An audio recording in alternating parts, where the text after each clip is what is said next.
The most important thing to understand is the arena. I mean, MMA is relating to a sporting arena, which is governed in certain rules, weight classes, certain things you can do, certain things you can't do. How that applies to the pavement arena of the street, well, it practically doesn't, because obviously there's no rules in the street. In terms of learning physical efficiency, of how to strike and punch and kick and do various other things, well, MMA will give you that. But it's only one part of the equation in terms of learning to protect yourself in the street, so certainly wouldn't hold all the answers. In my opinion, MMA and self-defense are two different things. If you get some CCTV footage of a pub brawl and a fight from UFC and compare the two, you'll see that they're worlds apart. They're very different. Okay? I'm not saying MMA isn't useful. It definitely is. With a little bit of tweaking, it can be very effective. MMA teaches you some wonderful things like the kinesthetic sense of hitting someone and being hit and thrown and choked, and just so you know what it's like to have that done to you and to be able to react accordingly is, you know, massive in self-defense. It also gives you something which I label courage under fire, which is the ability to operate under duress. So when someone's trying to take your head off, when someone's, you know, aggressively punching and kicking at you, to be able to first of all get over that emotional state that's happening and be able to act and perform some techniques and things. I think MMA is great for that. So many times I've seen martial artists come to my school who are really highly credentialed, but as soon as someone starts throwing a punch at them, you know, they fall to pieces. So that's something, that's where MMA is leagues above many self-defense and many martial arts systems, is that there's contact. There needs to be that contact. In a holistic sense, however, I feel that MMA is lacking in some areas. It doesn't address weapons. It doesn't address multiple attackers. It doesn't address things leading up to the altercation. So things like situational awareness. It doesn't take into account the communication skills like verbal de-escalation and all those kinds of things. So in that respect, it's missing in some areas.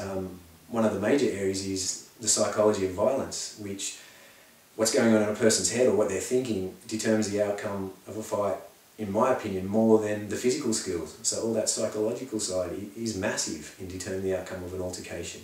So it lacks in that areas, and the final area where I think it is lacking a little bit is we can all agree that MMA fighters are, you know, fantastic athletes. They're some of the best athletes in the world. But not everyone out there in the public can do those things. Okay, they can't apply those techniques because they're not strong enough, fast enough, quick enough.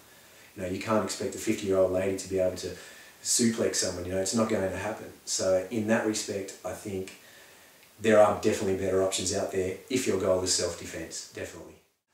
MMA is a sport, right? When it was first originally No Holds Barred, you had Keith Hackney beating Joe Son with groin punches. So I mean, it's become a sport. So in the aspect of if you're wanting to fight in their sport and you want to do it the way they are, like the male hierarchical combat we call it, yeah, I mean, it's got a lot of self-defense applications. Although, when you're talking about weapons, especially blades, firearms, multiple attackers, it has application, that's the way I like to put it. So it's just like anything. It's not everything, but it's a good portion. So, and I think one good thing that MMA has done for most martial arts is it's allowed us to get back into the idea of critiquing it in the adrenal state. Does it work in the adrenal state? Now, a lot of people want to say, does it work in the cage?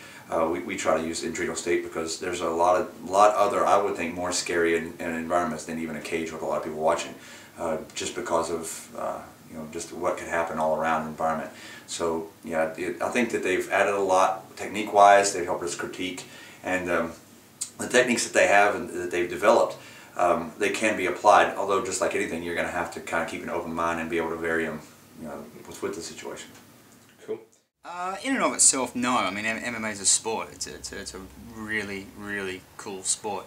It can give you a whole range of tools that may or may not help you in a time of extreme violence, but I mean, so can rugby league. But I mean, there's this really cool thing on YouTube of this guy who was being attacked by, I think, 3 or 4 people somewhere, I think in the Middle East maybe, or Eastern Europe, I'm not sure, can't remember, but anyway, he was being attacked. He was just using boxing techniques. He was just, looks like he comes from a boxing background, and he was laying everyone out.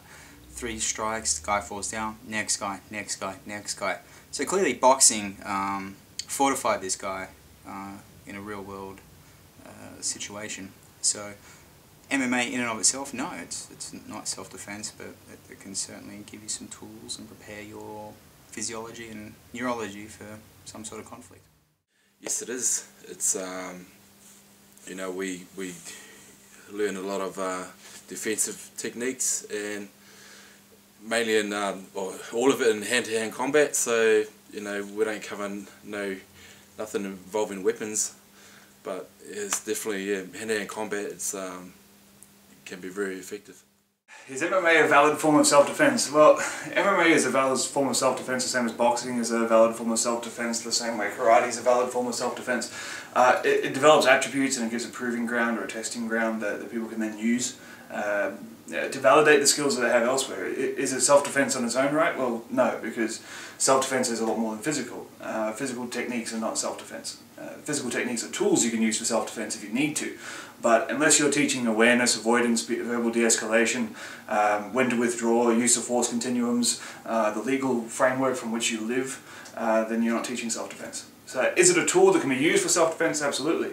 I mean, I still train judo, I still train different martial arts, I'm still here at a Dog Brothers seminar today, not because that's self-defense, but because that can assist with what I already teach. And because not everything you train has to be self-defense. And if you're a good person, you don't get into fights a whole lot, so therefore you don't need to do self-defense a lot. I'm not an asshole, therefore I don't get into fights a lot. And really, self-defense, 90% of it is don't be an asshole and people won't try to hurt you. Cool. I think, in my opinion, and you know, I could be wrong, every holistic self-defense program has to have some kind of combat sport at its basis. And I don't mean that you need to compete, but it needs to have some kind of alive component. So whether it's boxing or wrestling or judo, kickboxing, or even like what the Dog Brothers do, that's not a competition, it's a fight, you know, as I understand it. But they get out there and they try and beat each other and they go against fully resisting opponents. So I think when the chips are down, you can't be thinking what's going to happen. You have to have been there before. Okay, and I think each system has its strengths, and you need to train alive in all those ranges. But I think even, you know, in MMA, going back a step, the most successful fighters have some kind of combat sport they've been doing their whole life, and that they're good at. And you see now the next generation, MMA is their base. They're not a wrestler, they're not a striker, they've been doing MMA since they were 6 years old. And I think those guys are well equipped to protect themselves on the street.